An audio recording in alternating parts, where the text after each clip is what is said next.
start by saying hello to everybody and welcome them to the PRCA Global Series. The series features global experts and market spotlights tailored for our members around the world. I'm Jo Brophy and I'm delighted to be your host for today's session. So on the heels of the PRCA 2024 Platinum Awards opening for entry, today I'm joined by a panel from across the world to discuss strategies for crafting standout award entries. Our panel includes judges and winners from last year's awards to gain the insight from both sides of the competition. So as always, it's an interactive session, so feel free to use the Q&A box throughout. We've dedicated some time at the end to answer any questions that we don't answer during the session. So with that, I'd like to hand over to our panel to introduce themselves, their agency, and their 2023 Platinum Awards experience. So Héloïse, I'll hand over to you. Thank you, Jo. So my name's Héloïse Hooton. I'm the founder of Hooton, which is an independent B Corp certified agency, so right at the heart of Europe in Amsterdam. So we're nearly 10 years old, and we provide custom PR for sustainable companies that strive for real societal impact. So my experience with the Platinum Awards last year was as a judge, which I very much enjoyed. So I'm looking forward to giving you some tips about entries later on. So without further ado, I'm going to hand over to Mojo. Thanks, Héloïse. Hi, everybody. My name is Moliehi Molekoa, but everybody calls me Mojo. I'm based in South Africa. I'm the MD of Magna Carta Reputation Management Consultants. We are not just a South African agency, but we are a Pan-African agency as we have presence in 18 markets across the continent. And for me, my participation in the Platinum Awards was both as a judge as well as winners in 2 categories. So it's actually quite great to engage in this platform on both levels, and hopefully we'll interact and share learnings in terms of what worked, what didn't work, but also how we can improve our submissions going forward. So thanks, Jo and the team for organizing this series here. Oh, I'm handing over to James. Thank you.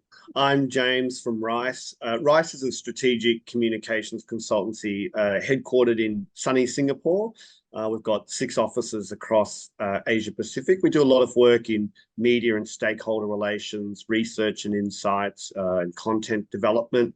It's great to be part of this panel. But last year I was a judge for the Platinum Awards. Oh, and sorry. Hello, my name's Jo Hartley. I'm one of the vice presidents at Brasher, one of the communications consultancies based here in Dubai. I started my career in London as a specialist in the travel and tourism industry, and then moved to the region here in 2020 when I moved to Saudi Arabia to be the in-house comms and PR director at Diriyah Gate, one of the kingdom's giga projects that have been based in Dubai since April last year. We were one of the award winners in the PRCA Platinum Awards for our Arab Youth Survey, and we won in 2 different categories for that. Fantastic. Thank you so much for introducing yourselves. So I'll jump straight into questions. And again, to the audience, anybody who has any questions, feel free to use the Q&A box. So I'll start with you, Mojo. So what inspired your award-winning entry and what unique strategies or approaches did you employ?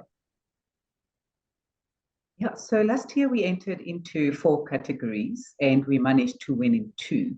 So the 2 that we won in, it was best in consumer technology for the work that we had done for MTN, Big Up Your Local. MTN is one of Africa's biggest telco, and we've been working on their account for the past 5 years. And the other one was best in health and wellness, again for MTN. And the submission there was share kindness. I think both entries was really rooted in the insights of the time that we were actually operating in last year.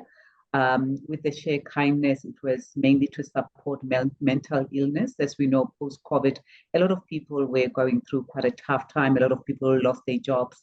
But at the same time, the separation that COVID brought upon us, as much as technology was trying to connect us, that human connection left a lot of people feeling lonely and alone. So trying as a connector, MTN, with the telecoms, and playing the role of connecting people, we saw a need for us to play a little bit of a human,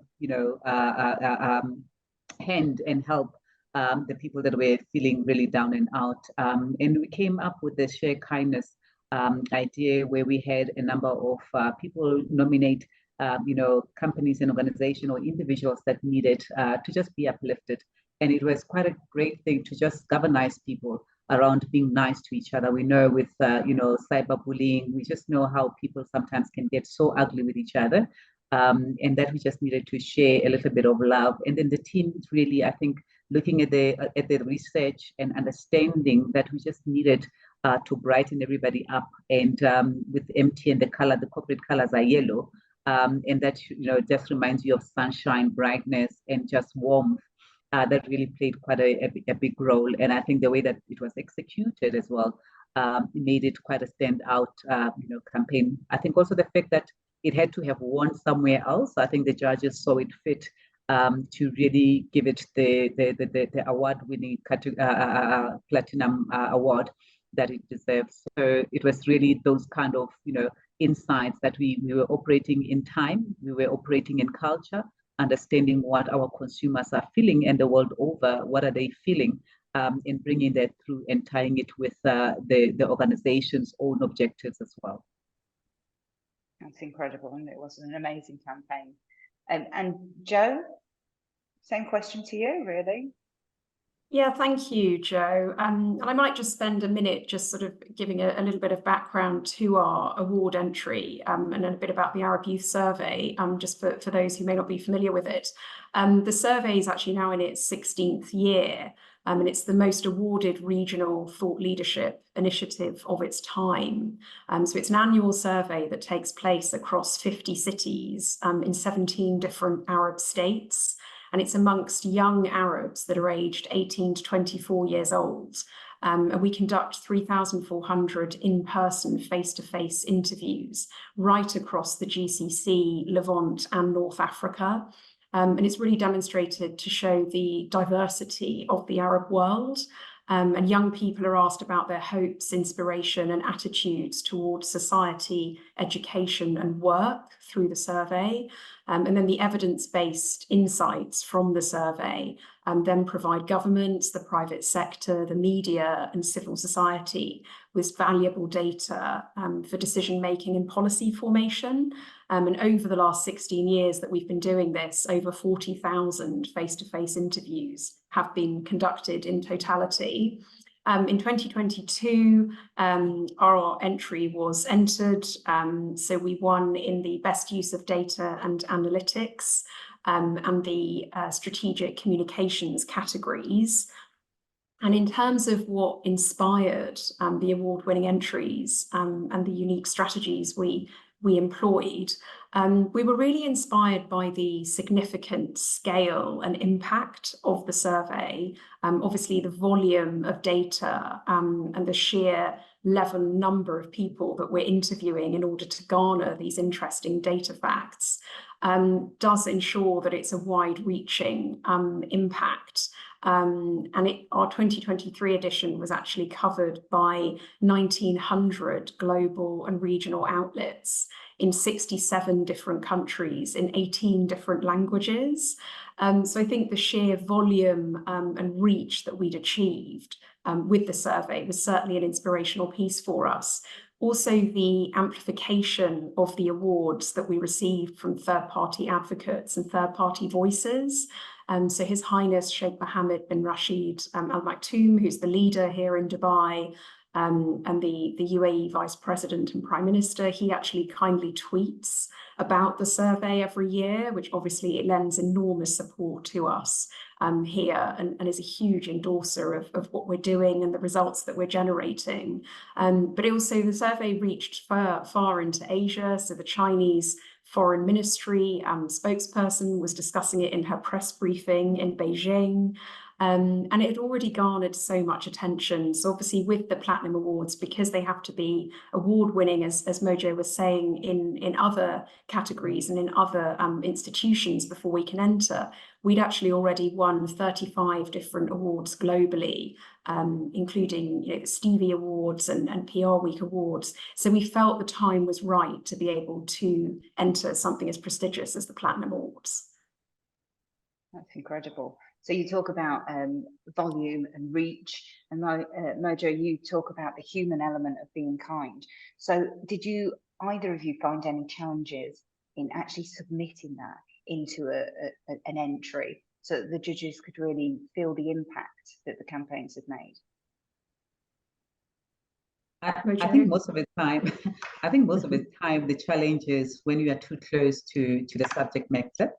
You become a little bit critical, or you also, you are overcome with the impact of what you guys have done, and you really feel and you want everybody to understand the impact of this, and being able to translate that within a limited, word count, and in a way that will actually take the judge on a journey with you is the biggest challenge.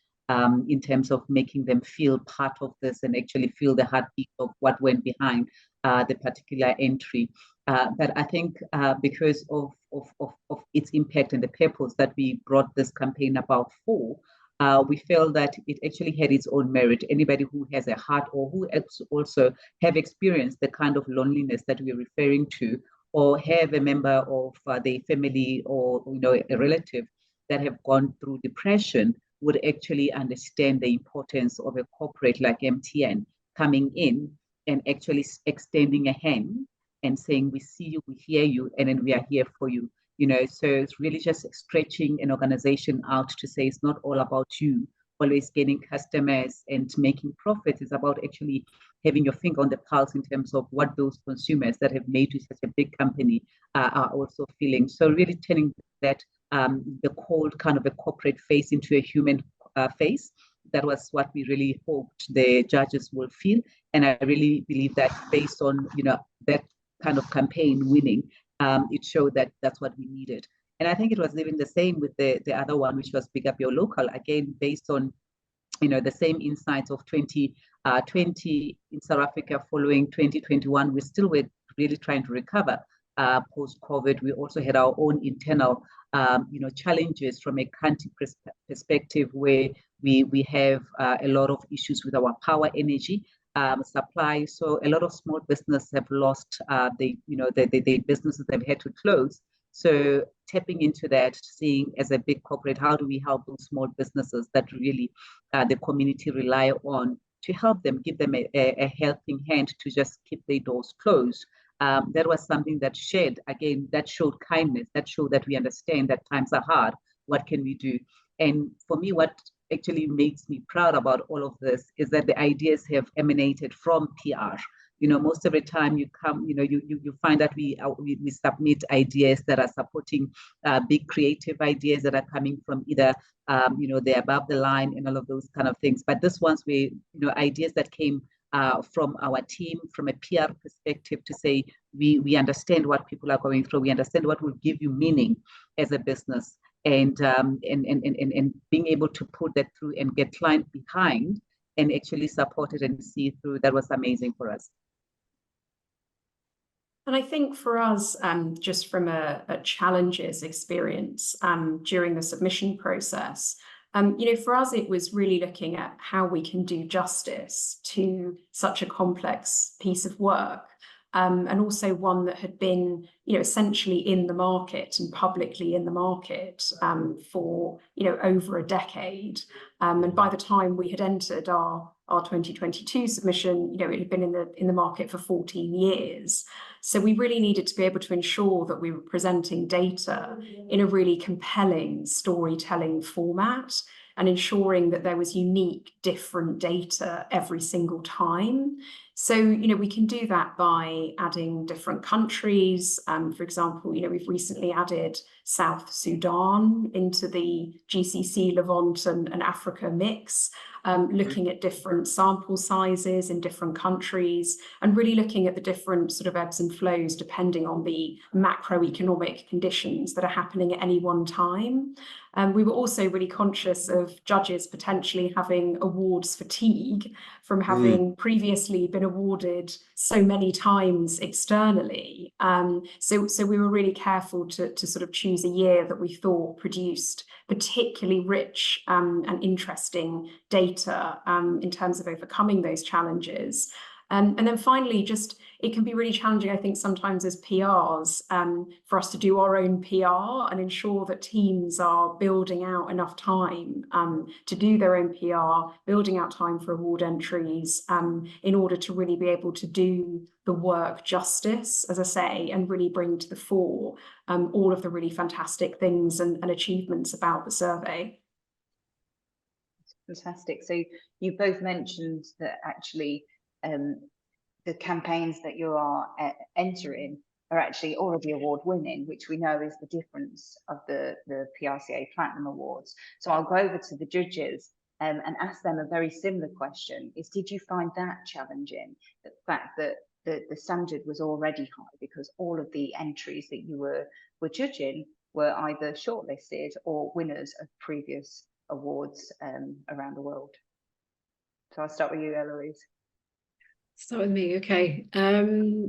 It's a good question. I'm going to say I didn't. Well, it's actually really nice because the entries have already been through a very high filter, so to speak. So you know that you're judging the cream of the crop. That said, you also then have very high expectations as a judge in terms of what you're going to be reviewing. So I think, well, I was certainly probably harder on awards and on the entries because they'd already been through that filter, and because it's the Platinum Awards, right? So that would be my response. Yeah, I found it kind of difficult. I think in addition to the challenge of, say, looking for a diamond among many precious gems, if you like, is that often the judges are comparing many very different entries from very different parts of the world. So for me, it's not necessarily an apples for apples. I mean, for example, last year I was comparing, say, very creative consumer campaigns about corn chips, which I loved. I loved the campaigns, and I like corn chips, but really loved the creativity around that. But then I'm looking at that alongside, say, a crisis comms entry about cancer-causing chemicals. So that makes it hard for judges, I think, but also for entrants. You've really got to find the essence of what makes your campaign unique and be creative about how you put that forward. Absolutely. Mojo, your experience as a judge? Yeah, I think I really concur with my two other judges in terms of the challenges that they faced. And I think the fact that the standards were already that high, that this were entries that already won somewhere else, sort of like, I think for me, put me a little bit in the corner because you become a little bit critical even of the people that judged them before, and you be like, how did this even make it? So there are certain things where you're a bit critical because we need to make sure that we set the high standard for ourselves as an industry, and make sure that certain things and certain submissions is what we're supposed to be doing on a day-to-day, as PR consultants, as PR agencies to our clients. So you sort of like evaluate the entry and the results based on, was this really something that was amazing, that shifted the needle, that meet the criteria, or it was just your substandard kind of, this is what we do, this is excellence at that level of any other PR agency. Because I think if we lower the standards for ourselves, we also pose a danger to ourselves as an industry.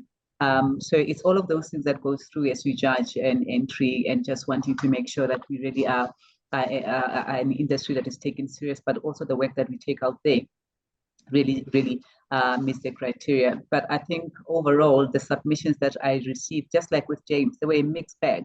So you sort of like not, comparing apples with apples. You move from one where it's more around, research and it's quite technical, to a consumer entry around influencers and the likes.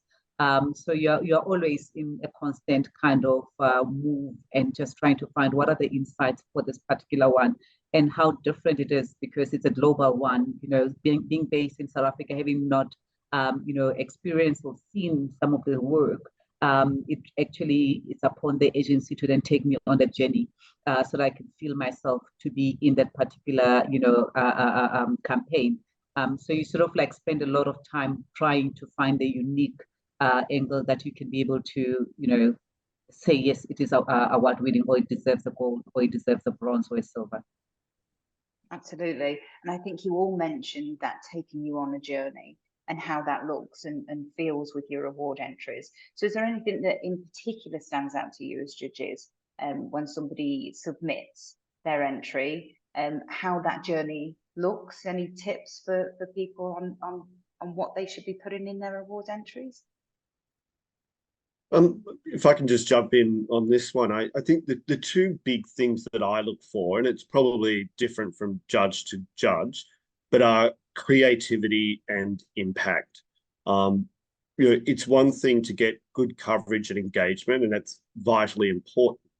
But it's another thing when an entry sort of demonstrates a really unique and creative approach to, say, the objectives or achieving the objectives, but then also shows tangible business impact, or it influences policy or changes behavior. For me, when those two things sort of come together in an entry, that really sort of sets it apart when I think about the best submissions that I've ever judged. But also just going beyond, say, the all-important content of your entry. I guess it's stating the obvious here, but you really need to look hard at every way you can possibly make your entry stand out.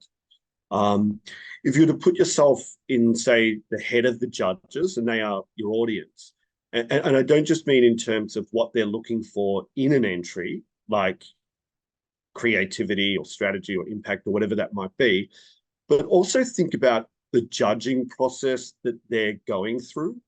They're potentially reviewing 15 to 20 entries that could be, in some cases, 10 pages or more in length. They're busy people. Some of them will have the attention span of a goldfish or a platinum fish, and myself included. And at some point, are probably going to get Judgy McJudgeson kind of fatigue. And so being very thoughtful about what you include, but also what you don't include. Sometimes less is more. So, I mean, personally for me, when entries keep it to 2 slides or 2 pages, I think that's good. And then how you present it can make all the difference, in addition to the creativity of the campaign, the insight, the strategy, the results, and everything else. Yeah. I was just I completely agree with everything that James has just said. I mean, just to add to that as well, there was some, just make sure that you back up your entries with proof.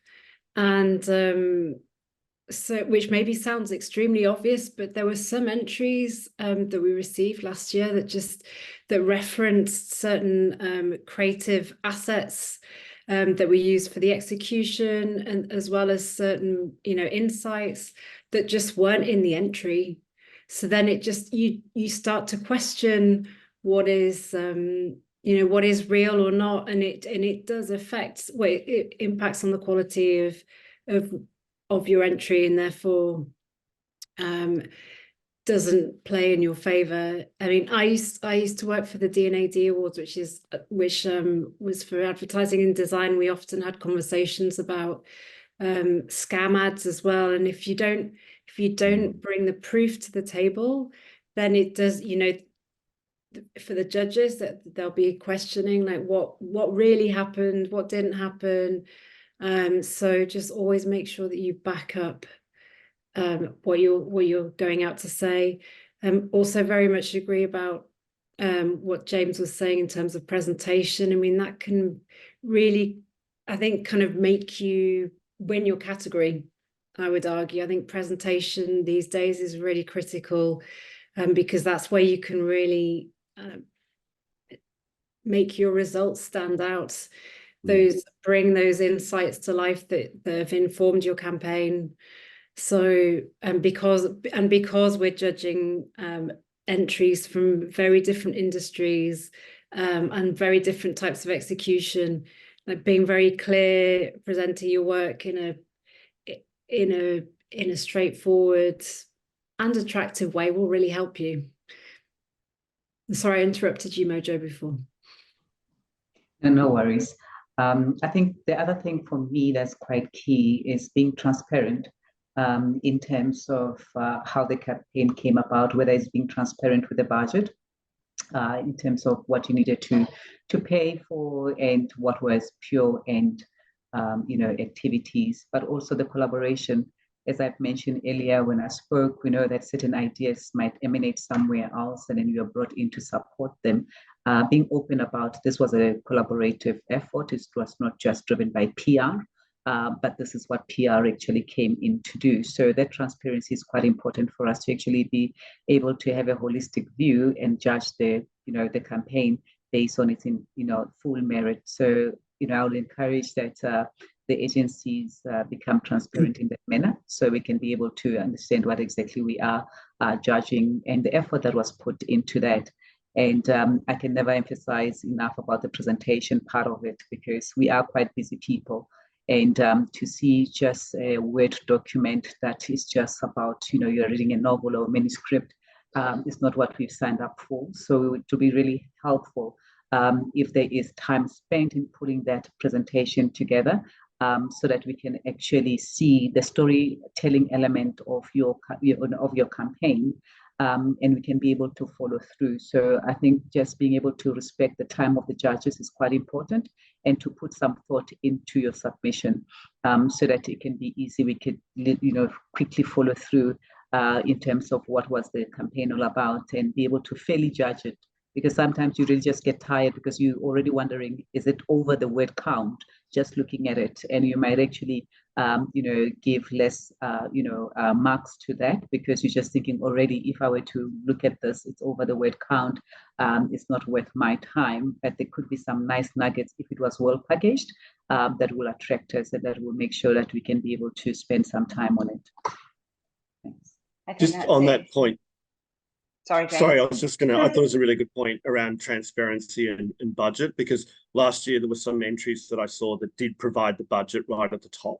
And, taking that into account and then seeing what they did with the fairly lean budget, that was something that really sort of impressed me. But then at the same time, I also appreciate it's not always possible to share the budget, but I think where you can, to your point, Mojo, is to be transparent where you can. Yeah, I agree. And then the other thing that Mojo, what you were just saying, made me think is just so that sickness. So bring on your writers, like get 2, 3, 4 pairs of eyes to review your entry, like maybe put it in front of someone who's not as familiar with the project, to make sure that it makes sense, and to make sure that that the best elements of the campaign really stand out. So definitely take the time, because you've put all the effort into actually creating this campaign, and take the time to do your entry well. Yeah, I think that's it. And I think what I'm hearing is take the judges on a journey, because the judges are actually your audience. And actually with the PRCA Platinum Awards, the judge may well never have seen your campaign. They may never have seen that piece of work. They may never have worked in that industry. So actually you have to take them on a journey as if, they've never seen it before. And actually, what does that look like and what are the key elements? But again, it needs to be backed up by facts. So Joe, I'm going to hand over the same question to you, but from a competitor side, any tips? Obviously, you were awarded last year, and for something that has been awarded a lot of times, not just at the Platinum Awards, but outside of the Platinum Awards as well. So do you have any tips for people watching for the award entries? Yeah, I think it's been really interesting hearing from the judges, and obviously looking at how you're packaging something up, which obviously does usually have a fairly tight word count, and obviously bearing in mind human attention spans, which are usually quite short, and particularly if judges are looking at back-to-back entries over a number of hours with tight timeframes. So for us, we really thought, look, can we bring to life the survey through graphics? Like, does it just need to be lots of dense text, or can we really bring out highlights? Can we do a synopsis at the beginning? Can we put our key results in a more visually compelling way than just written text? We actually used quite a few graphics and colors to break up the actual findings of the research, so that we were kind of being able to do justice to the kind of dense work and really get across our key results, but also present it in a visually compelling way. We obviously had the chance to include Sheikh Mohammed and a visual of him, which obviously would hopefully garner and attract attention, as well as some of the previous year's findings. But I would say, broadly, the approach of always putting your bottom line up front, so putting your most important achievements and greatest impacts first. Because bearing in mind, hopefully someone gets through the entire 2-3 pages of content, but obviously you're going to really attract them in those beginning first few sentences and the headline that you're using to attract their attention. So it really stands out vis-a-vis the others. But also, having said all of that, I think, James was mentioning the importance of being succinct and how it's a lot harder to have less information than more.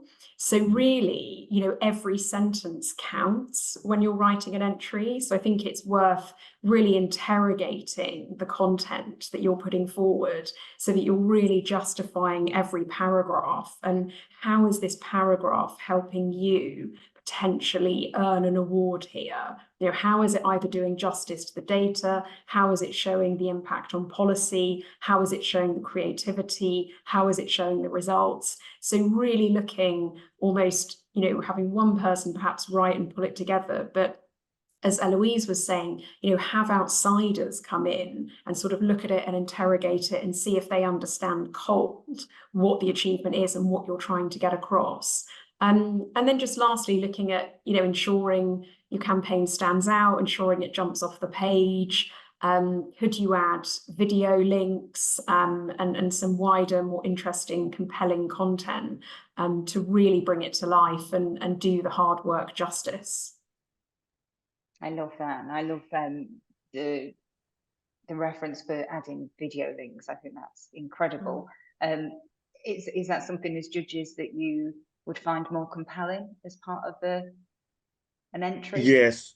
I mean, if I could answer that, I do. I think they are really good at sort of wrapping and bringing together just what the campaign was about and what it achieved. One thing I would say, though, is that, again, getting back to the point of wanting to stand out, even with the videos, if every entry has a video and they all look like show reels, then it's not necessarily going to stand out. So even think about, is there a way that you could present the video that might be different to how others might also be putting their videos forward? Yeah, I think the buzzword is creativity all around. So even with videos, it's quite important that they actually, grab the attention. And because these are global awards, we are able to actually immerse ourselves into the campaign no matter where we are sitting in the world. So it actually puts a lot of pressure on the agency to be creative in their thinking and to find out ways of, ensuring that as they start with a campaign, because I think also sometimes we think of, putting an award submission, as an afterthought. I think it's important as you get the brief to think of, is this an award-winning strategy that we're giving to client, because already in terms of all the elements that you're going to put together, you already have that in mind, that we need to make sure that we are able to tick these boxes. So look at the work, look at the brief and your response to it, and see it as this is already an award submission, and how you pull it together in the supporting documents or supporting elements that would be required to make sure that you are, you're part of, you're able to put really an incredible and convincing submission is very important. So let's not leave it to the last minute. I think that's the main thing. And this goes to me as well and my agency, to make sure that we prioritize this, because this really is just showcasing our work. We are not recognized enough, as agencies and as consultants. So I think this is our own moment to shine and to really, really beat ourselves in the back and saying we've done something well. So let's rather pay attention to it and make sure we do it well. Yeah, I think one thing just on the case studies is a really interesting one. The case studies, so video case studies are really helpful, as you both said. But sometimes you might not have the budget to do it. So so for those who don't, then I'd say like a one-pager, like a designed one-pager with the results, kind of summarizing it. That works really well too. I mean, what you're looking to surface, as we were all saying before, is just the highlights of your campaign, and then particularly results, like the key pieces of information that provide true transparency and like help you stand out. So yeah, don't worry too much if you don't have the resource to do a video case study. Absolutely. Well, I've actually had a question come in via email. Somebody wanted to remain anonymous, so they've emailed me their question. What they want to know is how much time they have to engage with a judge. So how much time do you as judges put aside for each entry? Do you put aside 30 minutes for one entry, or do you just go with the flow of what the entry looks like? Sure. I think from my side, it really depends on how many submissions or categories is allocated to me. Because as we've said earlier on, we've got different categories that get allocated to you. Sometimes you might get 2, 3, or 4. And in each category, you have about 3 or 4 submissions, and you have to go through those. And depending on how they are packaged as well, you'll give as much time as what's in front of you. So sometimes submissions are well packaged, where, as James was saying, it's 2 slides. You are able to visualize everything. You are able to get the gist of what the campaign was all about. And then there's quick supporting elements. And sometimes if it's well put, you don't even need to go through the supporting documents of looking at the video and all of those things, because you are able to get the gist of what the campaign is all about. Where you sort of would end up spending more time is if the written submission does not actually, hit the spot of actually being in the finalist. Now you want to understand what made this entry to actually make it into the finalists. So you go through a whole lot of other things that are supported, because you might be questioning the results and wanting to understand, okay, what made this result so impactful? So what did they actually do? So for me, I cannot say that, I spent 20 minutes per entry. It really depends on what's in front of me and understanding my own deadlines for submission, because we also have a window period to actually judge and submit. So it's upon that I'm basing my time, and I try by all means to give each entry its own attention, because I would love for me and my agency to also be awarded the same courtesy.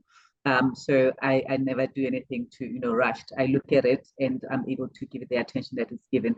But yeah, so nobody should actually think that we're just browsing through the entries. It's really each on its own merit. Yeah, I mean, I agree with you, Mojo, completely. Just go, you have to go with the flow and kind of give, no one entry is the same. So you just have to, it's like unwrapping a present in a way. You kind of start with the initial document and then you kind of take it from there. Do you need to go deeper? Maybe you do, maybe you don't. Maybe it's instant and you understand, like, you understand the campaign, the entry straight away. So yeah, and I think, I mean, I don't know about both of you, James and Mojo. I mean, I always find it's much more helpful to kind of do it all in one go, and just so then you can really compare this. You have a better indication of what the standard is for that year, and then revisit it, revisit them all a second time just to see if I still agree with what I said initially. But yeah. Yeah, no, I try and do them all in one go when I can. Yeah. But yeah, sometimes I can't. But yeah, and again, very similar to you as well, that and what Mojo said in terms of just giving each submission its due time, rather than sort of having a clock running. Yeah, but I think also what for me, I try to take a break in between, because you find that certain agencies have entered the same campaign in different categories. So you end up just judging as, oh, here's another, Magna Carta entry, without actually understanding that, okay, it's now in a different category, and then sort of like have a different lens in terms of how you actually review that and judge it. So I tend to take breaks in between. So I can come back every time with some fresh eyes and be able to sort of like see what is the difference, because I think that is the one thing that we also have to help agencies to say, you must look at the category, make sure that your submission, even if it's the same campaign, fits the criteria of that category. So don't just cut and paste and just submit multiple, in multiple categories. Make sure that it's suited for that category. Your language probably will change. Just spend time and show some love to the category that you are actually submitting. But again, just respect the people that are going to read it, because otherwise, if I just see it's just same, just cut into different categories, it really just sometimes, one subtracts marks from that. So taking a break off and just seeing, okay, it's the same kind of thing. It also just helps me to be critical in my judging.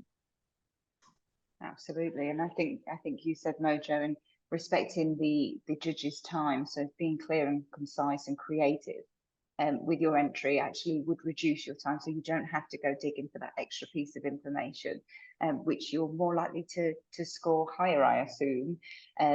However, if it's in there somewhere but embedded in something that you really have to take some time out, the judges are always willing to do that as well. But it would be much nicer to respect their time and get it all there and ready for people to see.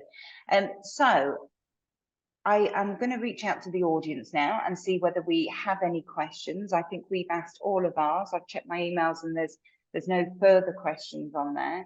Does anybody in the audience have a question that they'd like to pop in the Q&A or in the chat? We may well have answered quite a lot. I think we've covered quite a lot of the entry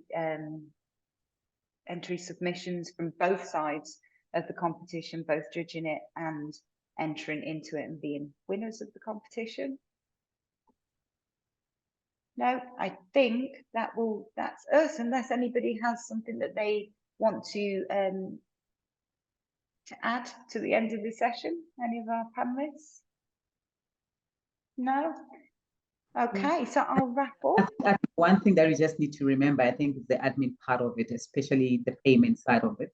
I know we always leave it at the last minute, so it's something that we always have to sort of like get our team, our accounts department to do it on time, because it might disadvantage you if you don't get that receipt that's been, their submission has been paid.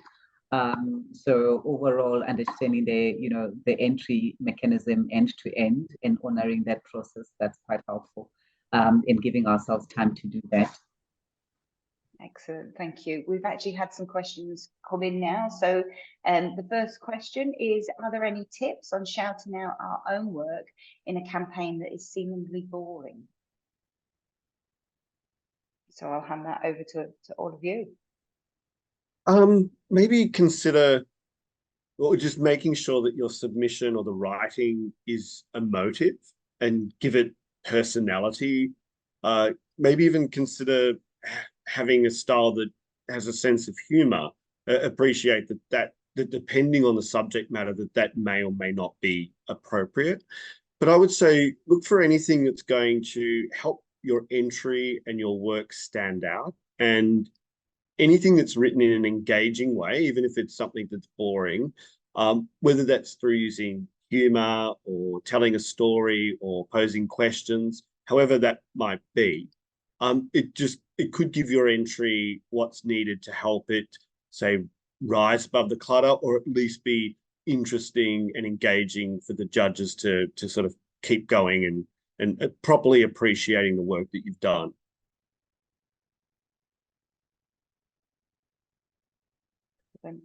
And then the other question is, how can you make B2B entries more effective? I can say something perhaps a little bit around this, because interestingly with the Arab Youth Survey, a lot of that is arguably B2B, because obviously we are looking at aiming it at policymakers, decision makers, government. So a lot of the audiences we rely on are in fact business audiences, as well as elevating the work in the consumer media.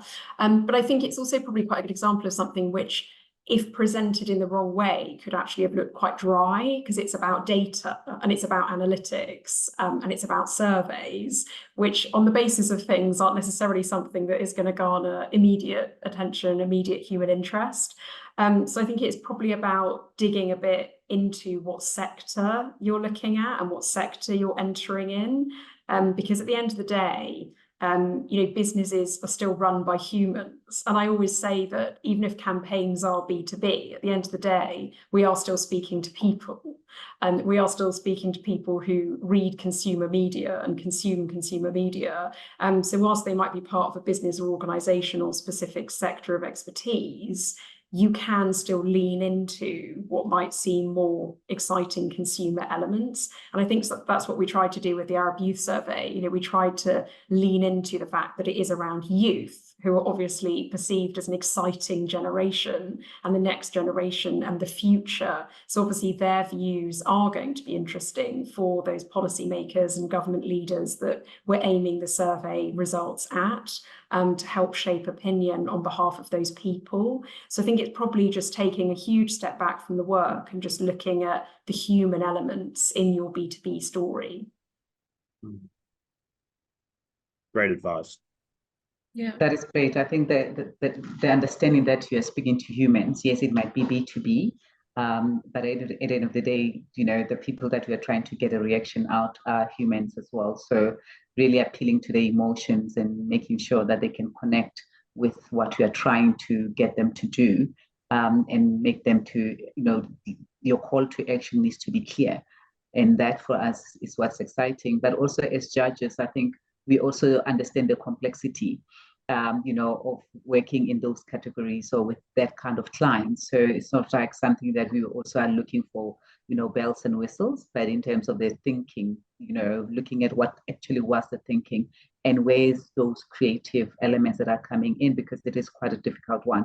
But seeing an entry where you can see that the people have gone an extra mile, with Josephine, when she was saying the research that they've been doing it over a decade. I mean, to try and keep that fresh all the time, it really takes some, thinking and some creativity and some commitment. And it's something that needs to be, applauded, because it shows sustainability and longevity, because most of the time I think we are used to campaigns that are just, short-lived, and you do something and then you forget about it. But actually what has been a sustained impact of what we are doing. So looking at such things, we also apply our mind outside of just the instant, right now, this is what we were able to achieve, but what is actually the sustainable impact of this? Is it actually, does it have longevity? What does it mean for the business? So there are quite a number of things that we look into and we get excited about as well. Yeah. And then I'm just going to say, human insights, completely agree with everyone. Cultural insights are also something interesting to explore that might be relevant, but just insights in general, get geeky and kind of show us why you took the campaign on in the first place. There's always like really kind of bring the brief to life, because that's extremely helpful. So yeah, don't be afraid to get geeky with it all. Absolutely, that's great advice. Well, I think we are about time, so I'm going to wrap up. There doesn't seem to be any further questions. So I wanted to thank the panel firstly for joining me. You've given such great insights into what it looks like to apply for the awards and win the awards, and what that looks like from both perspectives of somebody who has entered and those judges as well. So thank you so much. And to the audience, obviously the Platinum Awards are now open for entry, so you can head over to the PRCA website to find out more. And then I also hope to see you all on the next session, which will be scheduled for next month, where I'll be joined by an expert panel from across South Africa as we discuss navigating the South African market. So watch out for that session and the booking details in our international newsletter and across our social media channels. So with that, I thank everybody again, and I thank the panel, and I look forward to seeing you at the next live session. Thank you, everybody.